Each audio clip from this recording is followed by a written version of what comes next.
This video is an essential exploration into the world of home insurance, a topic often overlooked until disaster strikes. Specifically, we will dive deep into the differences between home contents insurance and fire insurance in Hong Kong.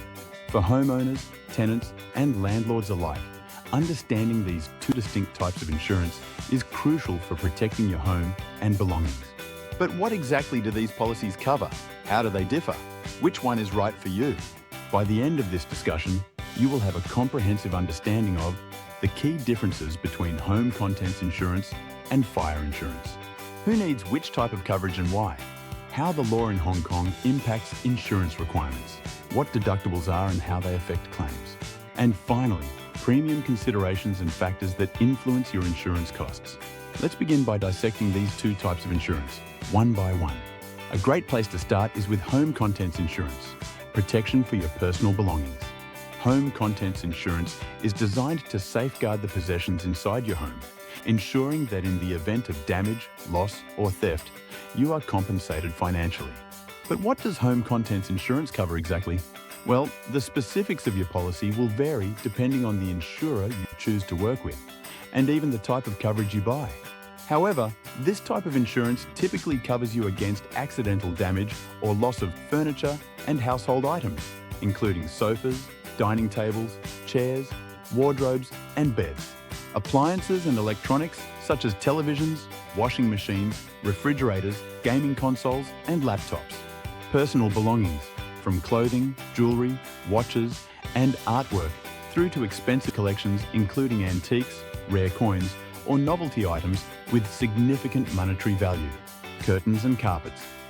Often overlooked, these home fixtures can be included in coverage. In the event of a fire, flood, typhoon, or burglary, your insurer will compensate you for the loss or damage to these items, ensuring that you are not left financially burdened after a disaster. However, home contents insurance does not cover the physical structure of the home. This is where fire insurance comes into play, which we will discuss shortly. Let's consider some real-world home contents insurance scenarios. Scenario 1. A break-in. You come home to find your front door forced open. Your TV, laptop, and expensive designer bag are gone. Without home contents insurance, you will have to bear the cost of replacing these stolen items yourself. Scenario 2. Typhoon destruction.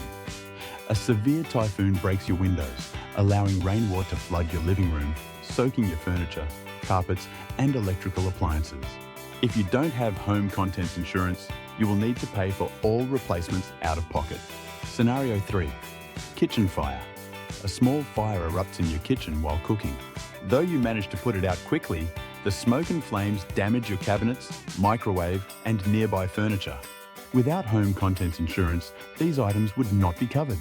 For tenants, this type of insurance is particularly crucial, as landlords typically only carry fire insurance for the building structure, meaning your personal belongings would not be covered unless you take out your own contents insurance policy.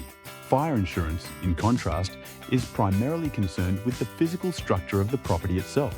It is not meant to protect your personal belongings, but rather the walls, ceilings, floors, doors, and built-in fixtures of your home. This is to say that the coverage offered by a fire insurance policy typically includes damage to the building's structure due to fire, explosions, or related incidents, damage caused by water from firefighting efforts, repairs or reconstruction costs after a fire, damage to shared areas of buildings, such as lobbies and stairwells in apartment buildings. In many cases, fire insurance also extends coverage to damage from related or allied perils, such as typhoons and strong winds, flooding and burst pipes, landslips, subsidence, or even lightning strikes. Fire insurance is essential for homeowners, particularly those with a mortgage. Many banks require fire insurance as part of their loan agreement to ensure the property can be rebuilt or repaired in case of damage. Examples of why fire insurance is important are everywhere, but let's imagine the following. Scenario 1. Apartment fire. A fire starts in your neighbour's apartment, spreading to yours. Even though you are not at fault, your walls and ceilings are severely damaged. Without fire insurance, the owner of the property would be responsible for repairing these damages out of pocket. Scenario 2. Mortgage requirement. You purchase a new home and take out a mortgage. Your bank informs you that fire insurance is mandatory, This is to protect the bank's investment in case the home is damaged before you fully repay the loan. For landlords, fire insurance is critical. It ensures that their property's structure is protected in case of damage, reducing financial risk. To recap, home contents insurance is needed by tenants, homeowners and landlords to cover their personal possessions against accidental loss, damage or theft.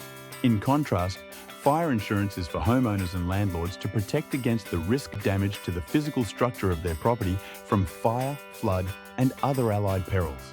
Neither of these types of insurance is required under Hong Kong law, but obtaining fire insurance may be a condition of your mortgage if you are planning on purchasing a home. As with most types of general insurance, home insurance and fire insurance will often be attached to a deductible. A deductible, or excess, is the amount you must pay out of pocket before your insurer covers the rest of the claim. For example, if you have a $2,000 deductible and your claim is 10,000 Hong Kong dollars, you must pay $2,000, while your insurer pays $8,000. If your claim is only $1,500, you must cover the entire cost yourself, as it does not exceed the deductible. Different policies have different deductible amounts, and generally a higher deductible will mean a lower premium. While lower deductibles generally mean a higher overall cost of coverage, but a reduced financial burden on the policyholder in a claim situation. In terms of premiums, it would be reasonable to ask, how much do these insurance policies actually cost? Premiums for home contents insurance and fire insurance vary as the coverage is intended to do different things. Generally, under home contents insurance, the premium factors include the total value of your belongings, the location of your home, do you live in an area with high crime rates, whether there is any additional coverage, such as specified jewellery items, and any relevant security measures in your home, such as alarms, guards and cameras. In contrast, fire insurance premium factors normally consider the size and age of the property, the construction materials used. Older buildings may have higher premiums. The location, is it in a high-risk flood or fire zone? And the total reconstruction cost of the property. So, which insurance is right for you? Fire or contents cover? If you're a tenant, you need home contents insurance to protect your personal belongings. If you're a homeowner, you need fire insurance to safeguard your property structure, especially if you have a mortgage.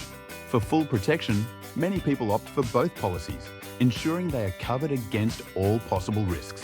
For more information about home insurance in Hong Kong, or to receive a free quote, ask CCW, where your insurance is swift, simple and sorted.